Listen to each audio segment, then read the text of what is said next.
We hope that we have made, let's say, a synopsis of our research project, and we could offer you, let's say, in a short format, because we have many other information to offer you. But I think it will not be adequate to make you to attend to more information.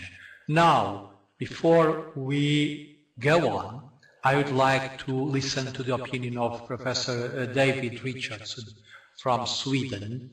I hope he still can give us his opinion. David, floor is yours. When you feel like, please light your camera in your micro. And hello, how are you? Not too bad, not too bad. Interesting listening. Thank you. David, I would like, let's say, a general comment about the project, because you have been one of the persons who have been very much participating in almost all debates and giving contributions, reflections, sharing with us your experience. I will not say any more. You are. Thank you very much, listener. I'll try and keep it short. Well, my name is David Richardson, and I work in the university called Linnaeus University, which is, I've actually got a visual aid on the wall. There you go. Down here in southeastern Sweden is where it is.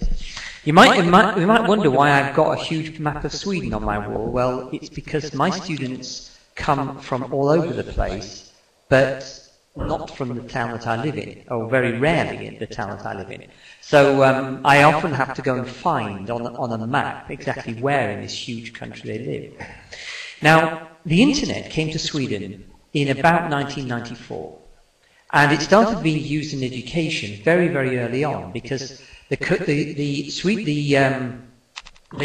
group of Swedish universities which were using ICT in those days also became the main internet supplier for the whole of Sweden. It was something called SUNET.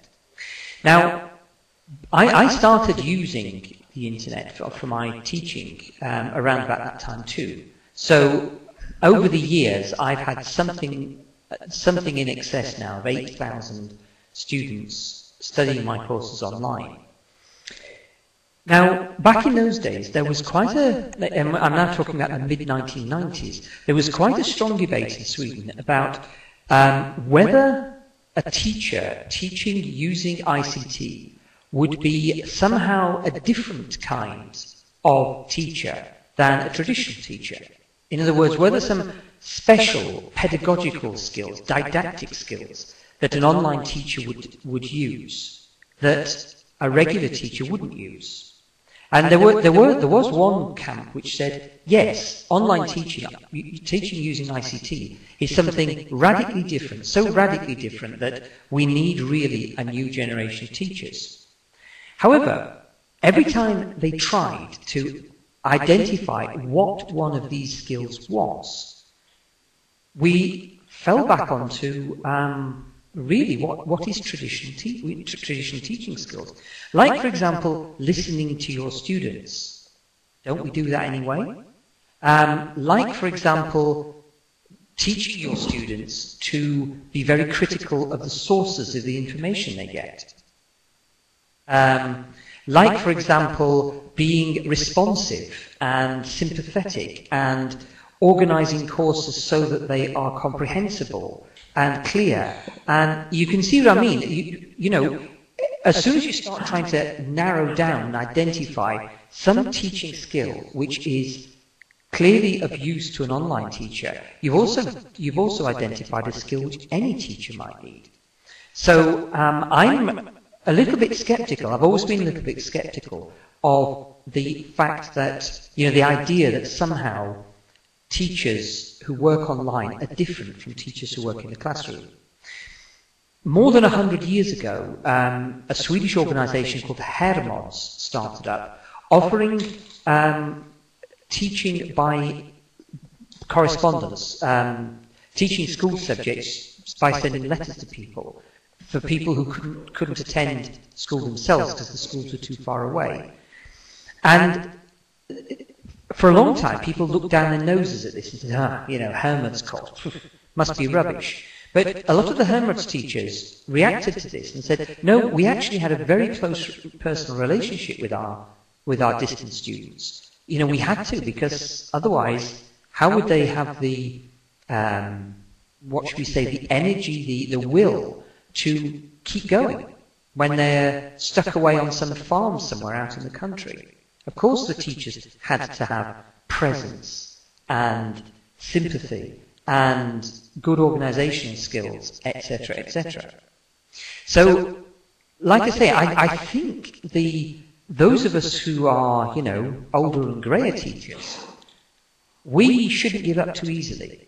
I wonder really if the problem is that we've been looking at the information, the communication and the technology as if teaching is all about moving information from my head into yours, and we're using a communications medium to do it with.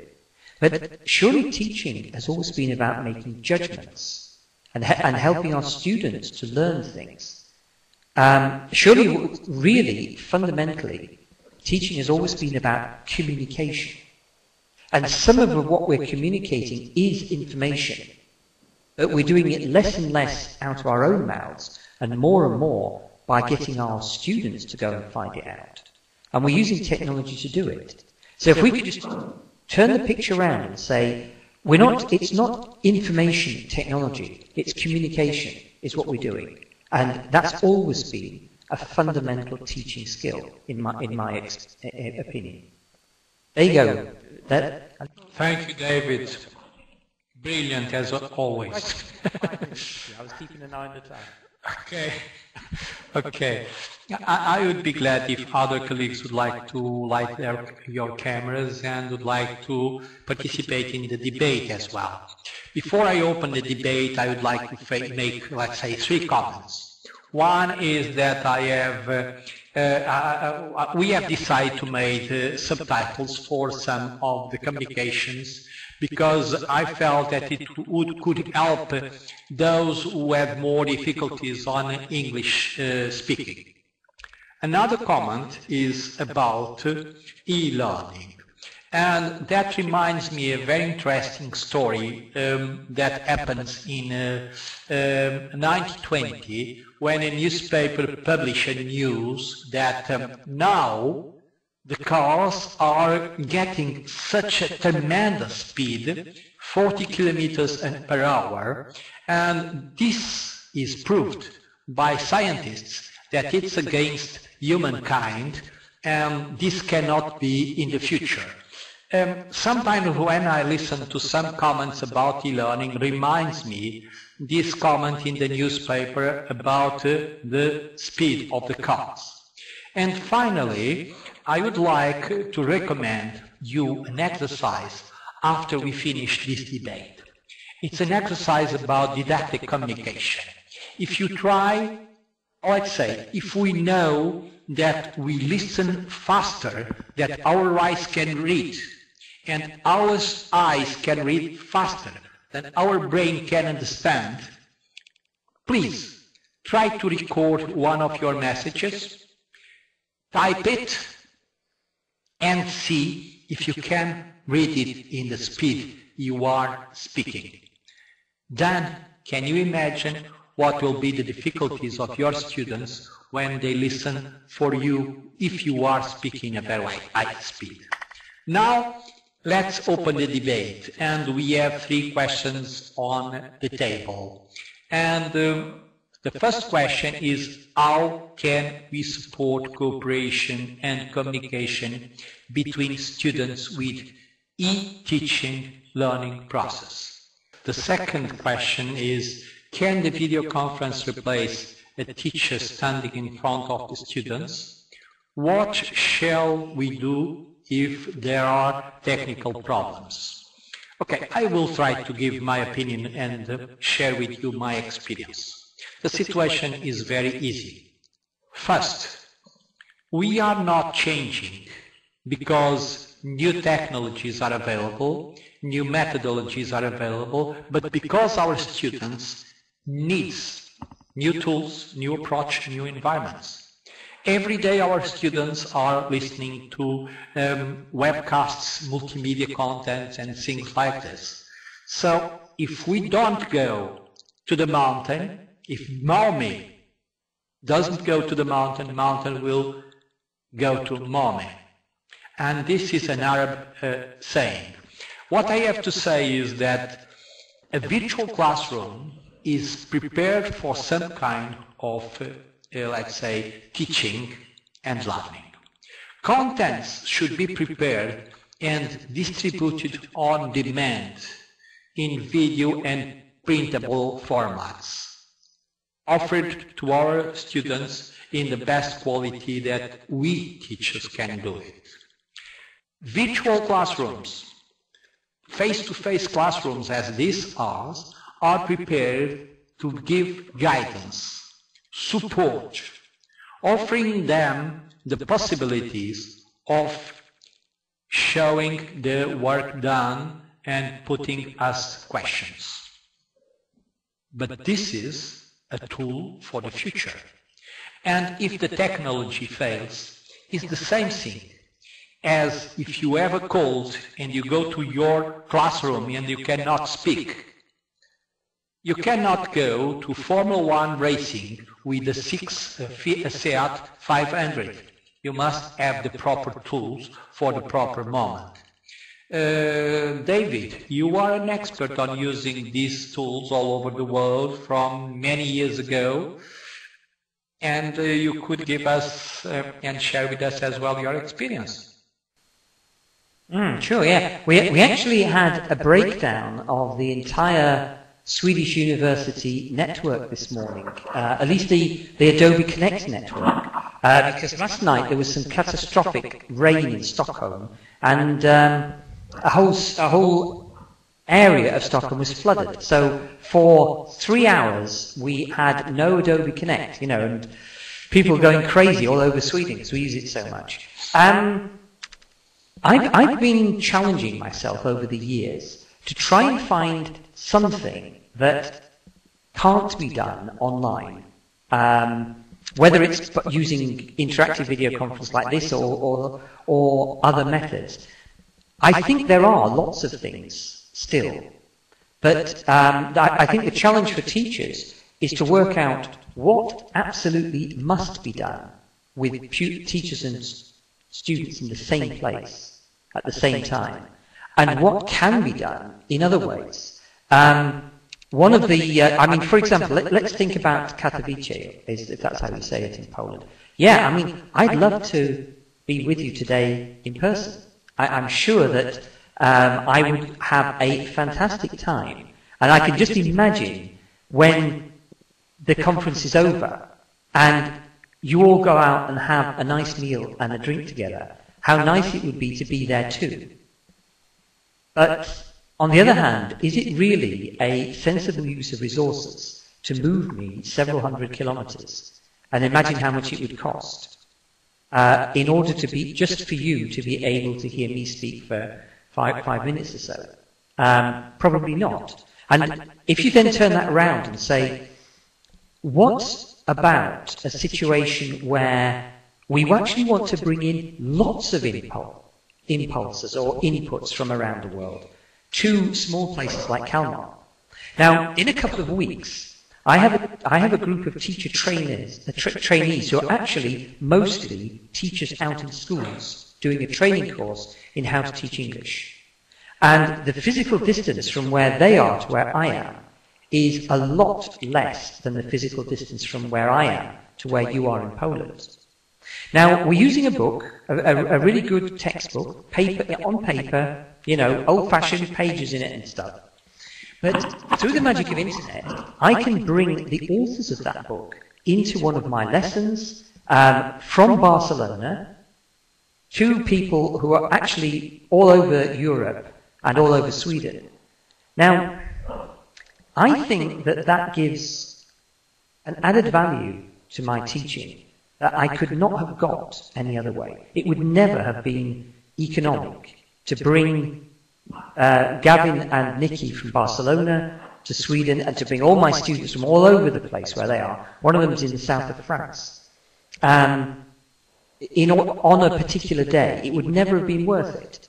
So I think that not only can video conference replace a teacher, video conference should replace teachers sometimes. It depends exactly what kind of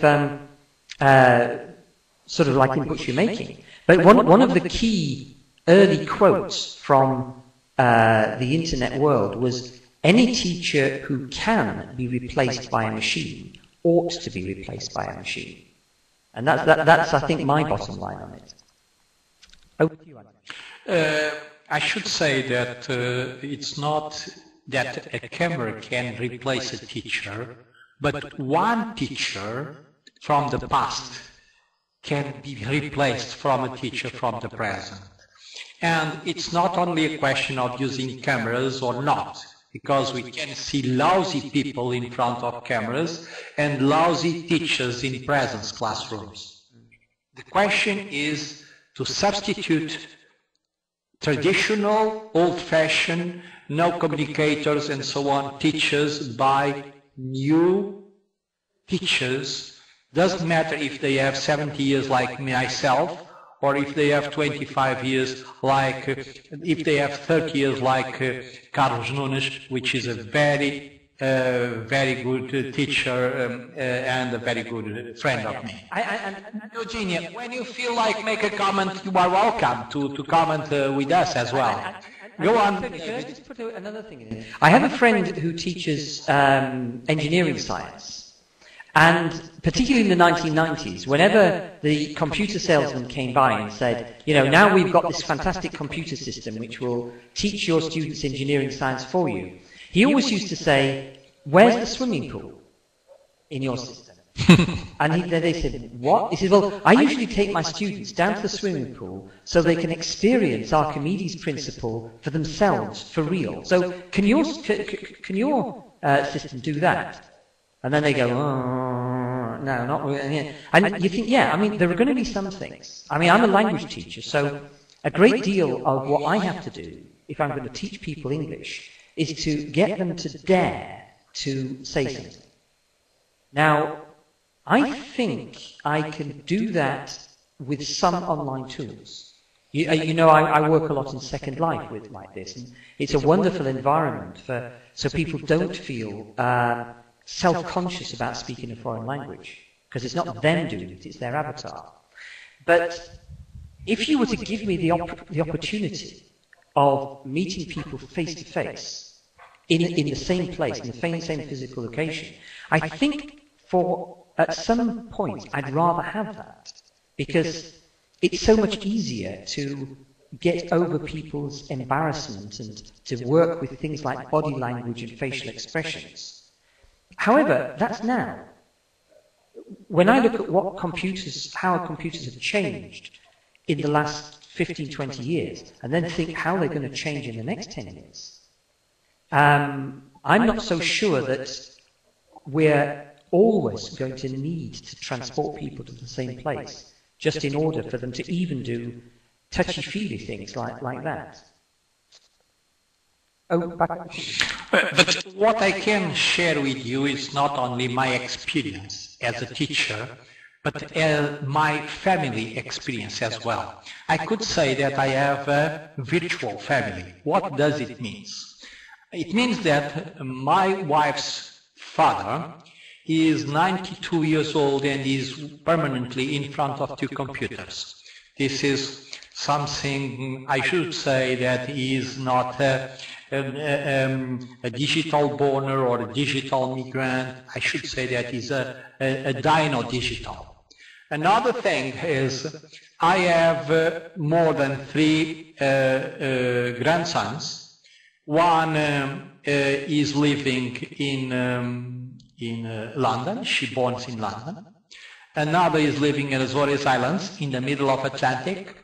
And another is living a little bit north Lisbon, 60 kilometers north Lisbon. And I make beautiful meetings with them. Altogether, They are between these three, they are between 4 and 6 years old, we meet online, they know how to behave, and so on and so on. This is the future. And what I can share with you is not my expertise on technologies, but what I have learned from them as well. Let's go to the question 4, interaction with oneself, with other. What is the point of this distinction? It's a little bit difficult for me to understand the question, but I will try to give an end on this. The question of interaction, it's very important using, let's say, face-to-face virtual classrooms. We can do the same or more than even in a presence classrooms. It depends on how you can use the technology, because you can, let's say, play videos, you can play PowerPoints, you can, let's say, use a lot of tools together. Some of them you cannot use properly in a presence classroom. And what I say is, after, let's say, the first reaction, because you get a little bit frozen on it, but after you overpass the first steps, I should say that it's a very fantastic tools for improving knowledge and make it feasible.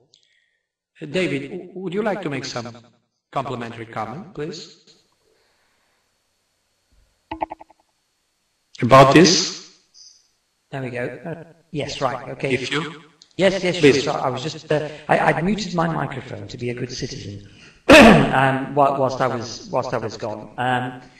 Yeah, I mean, what I see is more a question of the teacher or the course designer asking him or herself, why are we asking students to either study something on their own or interact with other people? What's the point? What's the purpose of it in the context of the course? Now, I've just put up a link in the chat window to something called VoiceThread, which is a tool that I use actually quite a lot. And I'll give you a quick illustration of how this integrates into a course. Now, VoiceThread's a program which makes it very easy for you and your students to leave asynchronous messages on some kind of online screen. What you can do then is, for example, I can make a short input, say, I want you to go out and do something, and then each person in the group, in their own time, goes in and leaves their contribution. They can leave it by typing, or by speaking with a microphone, or by the whole webcam and microphone thing. And I usually ask them to do webcam and microphone. Now, one way I'm using this on a current course, I'm doing a course in sociolinguistics. My students are going out every week and doing some kind of fieldwork task. Before we have our meetings online, they have to go and leave an oral account of their fieldwork task on the VoiceThread so that everybody gets a chance to see it. So that when we eventually meet in Adobe Connect and start talking to each other directly, we all know what everyone's been doing. It works absolutely fantastically. The students love showing what they found out to other people. And the kind of things that they do with a fieldwork task, for example, is to go and interview somebody who uses 2 languages on a regular basis and to ask them what they use their languages for. And the students have taken to this like ducks to water. They love it. I've got one of them, for example, is a high-level bureau director in the EU Commission in Brussels. And it's been very interesting having her giving me a take on the different ways in which languages are used inside the EU Commission in Brussels. Really, really fascinating stuff. So I think when it comes to work you do on your own or interacting with others, I think the course designer has to really ask some hard questions about Why are you doing it? And then you find the right tool for the job. It might be, for example, that for a particular kind of interaction, written interaction is best. And we've got plenty of tools like forums for exchanging written interaction. Because people have to think through what they want to say if they're going to, when they write stuff down. Other times, spoken interaction is best. I mean, when people are describing their fieldwork tasks, it's much better to get them to talk about what they've done first, because when they write it down, they fill in all those little gaps and those things that they wish that they had said but they didn't. Whereas when they talk about it, you get a much clearer picture of what actually went on. So that's my take on this individual versus collaborative stuff. Okay, thank you, David. Let's go to the final question. What is the role of presence and distance learning? I should say the same as I said in my presentation. Today we are facing what Rosenberg said in 2005, which means we are facing the half glass challenge, which means that it's half empty and half full. And there is no presence or distance learning. It's a mix of presence or more distance. We are using distance tools together with presence, what we can call presence learning, or we are using presence tools in distance, what we can call distance learning. But it's important to define what we can call presence and distance. Today, mixed learning is much more asynchronous activities available on demand or available in a Moodle platform, and synchronous activities. And these synchronous activities can be in virtual environment or in presence environment. So this is, let's say, totally different what it was B-learning 5 years ago. 5 years ago we had presence and distance in two totally separated environments. Today, this concept is old-fashioned. Today, we have asynchronous, and we can produce our videos, our documents, and put them available in the platform. For our students, go there on demand and the most convenient time for them. And we can make some guidance activities synchronous. It can be in your classroom or it can be in my virtual classroom. But these are complementary activities for the school of the future today. Paulo, can I have your opinion as well about this subject? After, I would like a final comment from each of you, okay? And we will finish because we have overpassed very much our time. Okay, it was almost in the max. Okay, since we have a short time, my opinion about this is we are about to drop any adjectives on learning. What we are doing is just learning with all means we have. When these technologies were new, they're called e-learning and b-learning and distance learning. We are now just talking about teaching and learning by all means we have, with all media means we have. So the point is, today we are just using the technology as it should be used, and I also there's not much difference because I'm in the class for 1 hour with my students and they have the Moodle platform, they put questions and I give them answers and I answer them. They use their mail, they also use the messenger and to talk with me when I'm available, which sometimes I'm not. But they all use all means, and I don't consider this as a distance or near learning or ill-learning or learning. They are just students, I am just a teacher, and I'm using everything on my range to reach them, and they are also using everything on their range to reach me, to have learning. the ones who are interested, of course.